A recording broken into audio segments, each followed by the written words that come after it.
আদম আলাইহিস সালাম হাওয়ার সাথে মিলামিশা হলো, প্রত্যেক জোড়ায় জোড়ায় 2টা করে বাচ্চা, একটা ছেলে একটা মেয়ে। কিতাব লেখে 40 জোড়া বাচ্চা দুনিয়াতে আসলো, কিন্তু আল্লাহ তাআলা প্রতিনিধি বানাবেন, জমিনে আবাদ করবেন। ভাই বোন পরস্পর বিবাহ হারাম।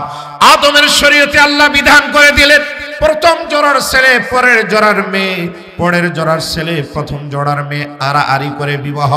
লম্বা ঘটনা আপনারা জানেন, হাবিল আর কাবিল 2 ভাইয়ে পরস্পর ঝগড়া করেছিল। এক পর্যায়ে কাবিল হাবিলকে হত্যা করেছে। আমি আপনাদেরকে বলি, হত্যাটা কি জমির কারণে হত্যা হয়েছিল? বলেন, ক্ষমতার কারণে? কি বলেন, ক্ষমতার কারণে, চেয়ারের কারণে, মান ইজ্জতের কারণে, নিজের অস্তিত্বের কারণে না। একটাই কারণ ছিল, সেটা হলো নারী। কাবিলের দাবি হলো, আমার সাথে যেই মেয়ে জন্ম নিয়েছে সুন্দরী, আমি তারে বিবাহ করব। হাবিলের সাথে যেটা হয়েছে লাবুদা, তেমন দেখতে সুন্দরী না, সেটা আমি বিবাহ করব না। পৃথিবীর প্রথম ফিতনা শুরু হলো নারী দ্বারা। বনি ইসরাইলেরও প্রথম ফিতনা শুরু হয়েছে নারী দ্বারা। এই হাদিসের ব্যাখ্যায় মুজাহরাব জাদিদে ঘটনাটা লেখা। মুসা আলাইহিস সালাতু ওয়াস সালামের যুগে মুসা পয়গম্বর হাজার হাজার সৈন্য নিয়ে এক এলাকার উপর আক্রমণ করবেন, করে ওই এলাকাটাকে দখল করবেন। ওই এলাকার ভিতরে একজন বুজুর্গ ছিল, নাম বালাউম বিন বাউর। এই মানুষটা ছিল মুস্তাজাবুদ দাওয়া, সে আল্লাহর কাছে দোয়া করলে দোয়া কবুল হয়। ইসমে আজম জানতো, এলাকার মানুষজন সকলে গেছে, হুজুর মুসা তো আমাদের বিরুদ্ধে লড়াই করবে, আমাদেরকে এলাকার থেকে তাড়িয়ে দিবে, আপনি একটু মুসার বিরুদ্ধে আল্লাহর কাছে দোয়া করেন, কারণ আপনি দোয়া করলে আল্লাহ তো দোয়া কবুল করে। বালাউম বিন বাউর বলেন, দেখো এটা মুসা আল্লাহর পয়গম্বর, তার বিরুদ্ধে আমি দোয়া করতে পারি না, আমাকে আগে ইস্তেখারা করতে দাও। 1 দিন 2 দিন 3 দিন ইস্তেখারা করলেন। 3 বার আল্লাহ তাআলা তারে বললেন, বালাউম খবরদার মুসার বিরুদ্ধে তুমি দোয়া করো না। এইভাবে তিনি এলাকার লোকজনকে জানিয়ে দিলেন। এলাকার লোকজন ডাক দিয়ে বলে, বালাউম তুমি অবশ্যই মুসার বিরুদ্ধে দোয়া করবে, না হলে তোমার বাড়িটা আগে আমরা ভেঙে দিব, জ্বালিয়ে দিব। আরেক দলে আসে বলে, বালাউম অবশ্যই তুমি মুসার বিরুদ্ধে দোয়া করবে, প্রয়োজনে তোমাকে হাদিয়া তোহফা দেওয়া হবে, ওবাডাউকান দেওয়া হবে। বালাউম বিন বাউর কিতাব লেখে, সম্পদের লোভে পড়ে এবার গাধার উপরে উঠে যাচ্ছে, পাহাড়ের উপরে আল্লাহর কাছে গিয়ে মুসার বিরুদ্ধে দোয়া করবে। লং রাস্তা যখন যায়, গাধার জবান খুলে যায়। গাধা ডাক দিয়ে বলে, এই বালাউম খবরদার মুসার বিরুদ্ধে দোয়া করতে যাবে না, কারণ মুসা হলো আল্লাহর কালিম, আল্লাহর পয়গম্বর। তুমি তার বিরুদ্ধে দোয়া করলেও জয়ী হবে না, তুমি কিন্তু পরাজিত হবে। এক পর্যায়ে গাধার থেকে নামে বালাউম বিন বাউর রওনা হলো, পাহাড়ের উপরে গিয়ে আল্লাহ তাআলার কাছে দোয়া করে, ওগো আল্লাহ মুসাকে তুমি পরাজিত করো আর আমাদেরকে বিজয়ী করো। এইভাবে যখন বলতে যান, বরাবরে তার মুখ থেকে বাহির হয়, আল্লাহ তাআলা তুমি মুসাকে জয়ী করো আর আমার কওমকে তুমি পরাজিত করো। সুবহানাল্লাহ। সত্য কথা বারবার মুখ দিয়ে বাহির হয়। এলাকার লোকজন বলে, বালাউম আরে তোমাকে হাদিয়া দিলাম, তোহফা দিলাম মুসার বিরুদ্ধে দোয়া করার জন্য, তুমি তো দেখি মুসার পক্ষেই দোয়া করতেছ, আমাদের বিপক্ষে দোয়া করতেছ। বালাউম বলে, আমি দোয়া করতেছি আমার ইচ্ছায় না, আমার জবান দিয়ে আল্লাহ সেই কথাগুলো বাহির করে দিচ্ছে। জোরে বলেন আল্লাহু আকবার। বারবার চাপে পড়ে দোয়া করতে করতে এক পর্যায়ে জিহ্বাটা বাহির হয়ে বুক পর্যন্ত আসছে। বালাউম বলে, আমি শেষ, তোমরাও শেষ, আর বাঁচার কোনো উপায় নাই।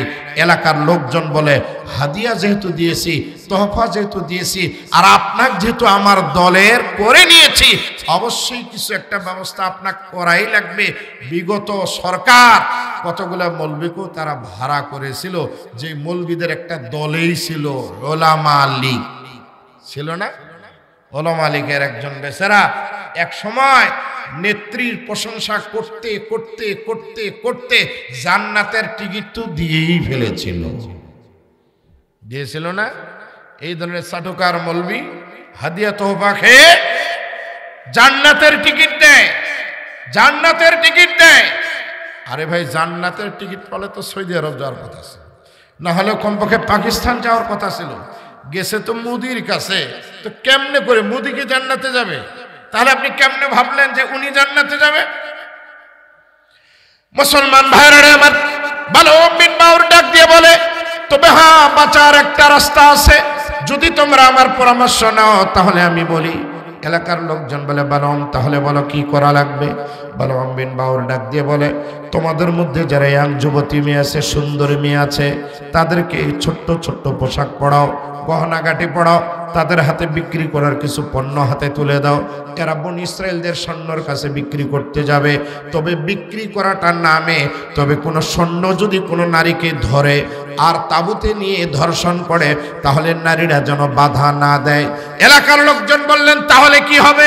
বালম বিন বাউর বলে জেনা যখন করবে মহামারী শুরু হবে, আল্লাহর পয়গম্বর মুসা কালিমুল্লাহর দল পরাজিত হবে।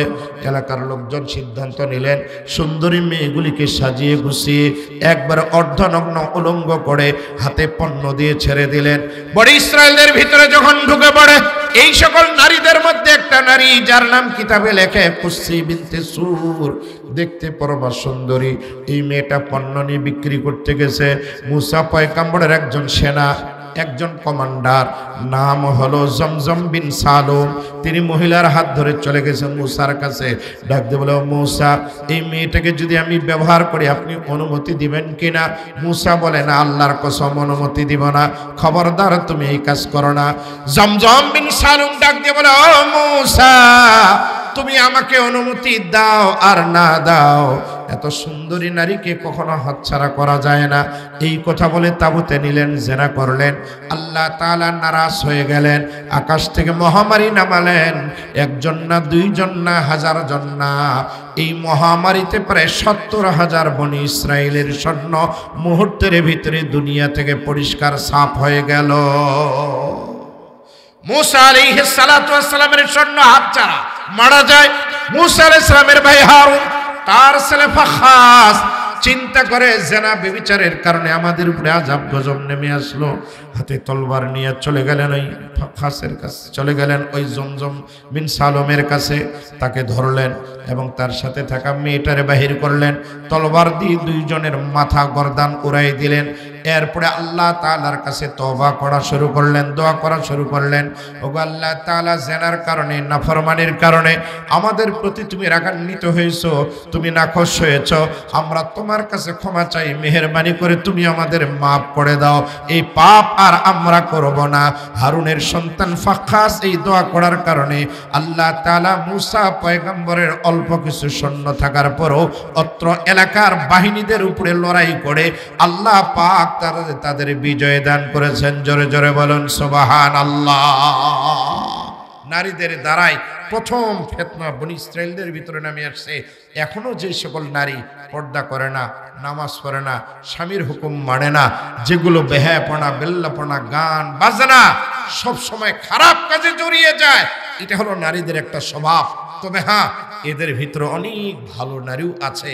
বিবি আসিয়া, মারিয়াম, হযরতে হান্না, খাদিজাতুল কুবরা, আম্মাজান আয়েশা সিদ্দিকা, ফাতেমাতুজ জাহরা রাদিয়াল্লাহু তাআলা আনহুন্না সহ অনেক নেককার, দিনদার, পরহেজগার বিবিও কিন্তু আছে। এই জন্য দাম্পত্য জীবনে একটা নেককার স্ত্রী একটা বদ স্বামীকে মুহূর্তের ভিতরে ভালো করতে হবে।